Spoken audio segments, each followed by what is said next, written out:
Fuckup Coach Dr Kalasana et son équipe vous souhaitent la bienvenue au 8e épisode du tutoriel « Comment être un raté total », présenté par Denise. Merci Yves. Jusqu'à présent, nous vous avons familiarisé avec les bases du rejet, comment déclencher des situations difficiles et comment éviter tout succès. Dans l'épisode d'aujourd'hui, vous apprendrez comment utiliser au mieux l'énergie du rejet pour finalement perdre votre emploi et vos proches. Si vous vous sentez peu stimulé, surmené, sous-payé ou malmené par vos collègues au travail, que vous n'êtes jamais félicité pour votre engagement et que vous n'êtes pas retenu pour une promotion, ce sont des conditions idéales pour l'insatisfaction et la démission intérieure. Vous réduirez considérablement votre implication et votre volonté à travailler, et alors, envisagerez de quitter votre emploi. Mais attention, si vous démissionnez, vous vous privez de la satisfaction de pouvoir intenter un procès contre votre licenciement. Faites plutôt en sorte de vous faire licencier. L'auteur américain Dan Greenburg, cité plus tôt dans ce cours, suggère pour cela que vous vous sentiez sous-payé. Vous pourriez alors demander une augmentation irréaliste. Si on vous la refuse, vous viendrez simplement travailler plus tard, vous prendrez des pauses plus longues et vous rentrerez chez vous plus tôt. Vous n'avez pas besoin de vous sentir coupable car beaucoup de vos collègues font cela depuis des années, même sans se sentir sous-payés, et ils ne se font pas repérer. Si, après quelques mois, vous avez réduit de moitié votre temps de travail sans que votre patron s'en aperçoive, cela montre seulement qu'il a mauvaise conscience car il ne faisait que profiter de votre bonté. Vous êtes maintenant surpayé pour le travail que vous faites encore. Mais cela ne vous empêchera pas de continuer. Après tout, vous pouvez maintenant rester au lit une heure de plus le matin et faire du shopping l'après-midi lorsque les magasins ne sont pas encore bondés. Lorsqu'on vous interroge sur vos fréquentes absences, prétextez des rendez-vous chez le médecin ou des parents malades.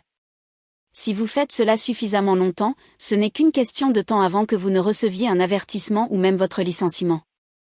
Vous pouvez même recevoir une indemnité de départ. Vous pouvez maintenant vous sentir injustement puni et rejeté et enfin vider votre bureau avec une profonde satisfaction intérieure. Cette nouvelle expérience du rejet vous donnera l'énergie nécessaire pour détruire votre relation amoureuse éventuellement encore existante.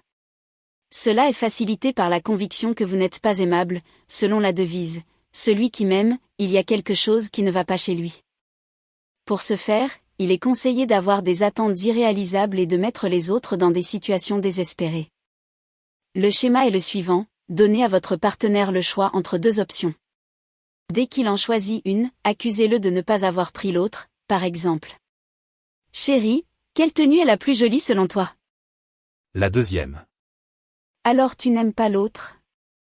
Si vous pensez qu'il est beaucoup plus difficile d'éprouver du rejet dans une relation sérieuse, nous pouvons vous rassurer, c'est en fait beaucoup plus facile, car il y a beaucoup plus d'occasions de se mettre en colère. Ainsi, lorsque votre partenaire veut bêtement se conformer à vos exigences, il est préférable de lui demander de plus en plus de choses. Le plus important est que vous ignoriez les diverses réactions que vous recevez. Dan Greenburg donne l'exemple suivant, dans lequel un mot est crucial, réellement. Voici Céleste et Jérôme. Est-ce que tu m'aimes? Oui, bien sûr je t'aime. Est-ce que tu m'aimes réellement? Oui, je t'aime réellement. Est-ce que tu m'aimes réellement, réellement? Oui, je t'aime réellement. Es-tu sûr que tu m'aimes, es-tu absolument sûr? Oui, j'en suis absolument sûr. Connais-tu au moins la signification du mot amour?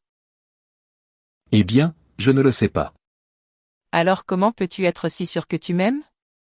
Je ne sais pas. Peut-être que je ne peux pas. Alors tu ne peux pas? Je vois. Si tu ne peux même pas être sûr que tu m'aimes, alors je ne vois pas pourquoi nous devrions rester ensemble, n'est-ce pas? Je ne sais pas. Peut-être pas. Tu as œuvré pour cela pendant un certain temps, n'est-ce pas?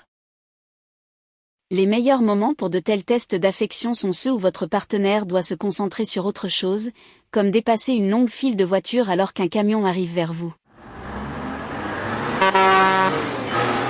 Ou quand c'est tard le soir, accompagné de quantités copieuses d'alcool. À 3 heures du matin, même le sujet le plus simple au départ est entièrement dépassé et tout le monde est à bout de patience.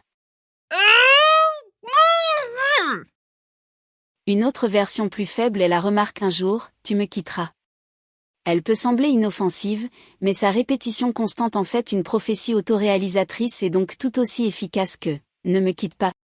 Dans le dernier épisode, vous avez déjà appris les avantages à confondre vos suppositions avec des faits.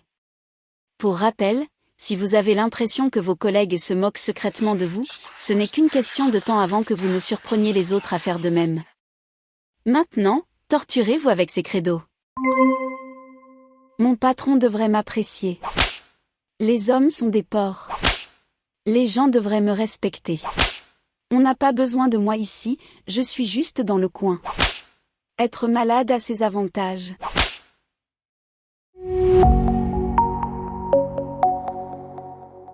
Vous avez écouté le 8e épisode du tutoriel « Comment devenir un raté total ». Dans le prochain épisode, vous apprendrez comment faire systématiquement fuir vos derniers amis et bannir de votre vie toutes les personnes que vous connaissez. Écoutez la version sans publicité sur Apple Podcast maintenant. Visitez le site web du fucub.coach pour en savoir plus sur le Dr Kalasana et son équipe. Et pour nous faire savoir si vous aimez ce cours et ce qui pourrait vous manquer, nous attendons vos commentaires sur votre plateforme de podcast préférée. Merci.